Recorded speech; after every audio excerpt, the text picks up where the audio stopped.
நண்பர்கள் அனைவருக்கும் வணக்கம். நான் உங்கள் ஜோதிடர் தமிழ்வாணன் பேசுகிறேன். இன்றைக்கி ஒரு முக்கியமான தகவலை பற்றி பார்க்க போகிறோம். என்ன அப்படின்னு சொன்னால், கடந்த சில நாட்களுக்கு முன்னாடி என் நண்பர் ஜாதகம் பார்க்க வந்திருந்தார். அவர்கிட்ட ஜாதகத்தை பார்த்து அதுக்கு ஒரு நிறை குறைகள் அனைத்தையும் நான் சொல்லி முடிச்சிட்டேன்.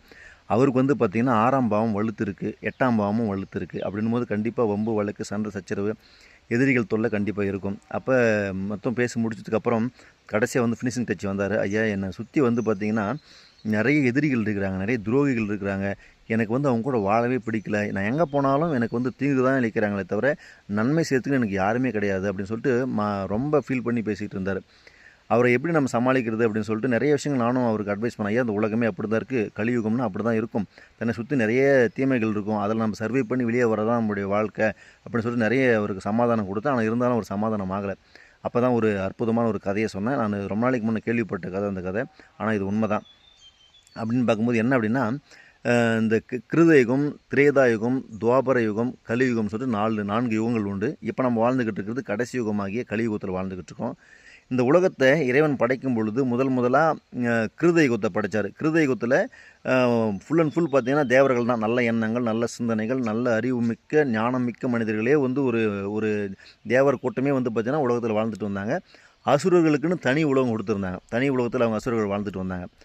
அதுக்கப்புறம் பார்த்திங்கன்னா கிருதயுகம் முடிஞ்சு திரேதாயுகத்தில் பார்த்திங்கன்னா ஒரே உலகத்தில் ஒரு குறிப்பிட்ட பகுதியில் பார்த்திங்கன்னா அசுரர்கள், குறிப்பிட்ட பகுதியில் தேவர்கள் வாழ்ந்துக்கிட்டு வந்திருந்தாங்க. அதுக்கப்புறம் துவாபர யுகத்தில் ஒரே ஒரு குடும்பத்தில் நல்லவன் கெட்டவன். அதுதான் பார்த்திங்கன்னா இந்த மகாபாரதம், ராமாயணத்துலலாம் பஞ்சபாண்டவர்கள், அதுக்கப்புறம் பார்த்திங்கன்னா கௌரவர்கள்னு சொல்லிட்டு நிறைய விஷயங்கள் இருக்கும். உள்ள ஒரே குடும்பத்தில் இந்த சகுனி இவங்கெல்லாம் கதாபாத்திரம்லாம் நல்லா தெரியும். அப்படி துவாபர யுகத்தில் இந்த மாதிரி நடந்துக்கிட்டு வந்தது. அதுக்கப்புறம் கலியுகத்தில் ஒரே மனிதனுக்குள் அசுரத்தன்மையும் தேவத்தன்மையும் இணைச்சிறைவன் படைச்சிருக்கிறான். நல்லா புரிஞ்சுக்கங்க. மனிதன் இந்த கலியுகத்தில் நமக்குள்ளேயே அசுரத்தன்மையும் தேவத்தன்மையும் இருக்குது. நல்லவனும் நாம தான், கெட்டவனும் நாம தான். நமக்குள்ளேயே அது இருக்குது. நம்மளை நிறைய பேர் நீங்கள் இப்போ குறிப்பிட்டு பார்த்துருப்பீங்க. எப்படியாப்பட்ட நபராக இருந்தாலும் சரி, ஒரு சில பேர் அவரை குறை கூறுவாங்க, ஒரு சில பேர் அவரை புகழ்ந்து தள்ளுவாங்க. உதாரணத்துக்கு ரஜினி எடுத்துக்கிட்டாலும் சரி, கமல் எடுத்துக்கிட்டாலும் சரி, அரசியல் தலைவர்கள் திமுக எடுத்துக்கிட்டாலும் சரி, அதிமுக எடுத்துக்கிட்டாலும் சரி, ஒரு குறிப்பிட்ட சாரார் அவர்களை புகழ்ந்து பேசுவாங்க, ஒரு குறிப்பிட்ட சாரார் இகழ்ந்து பேசுவாங்க.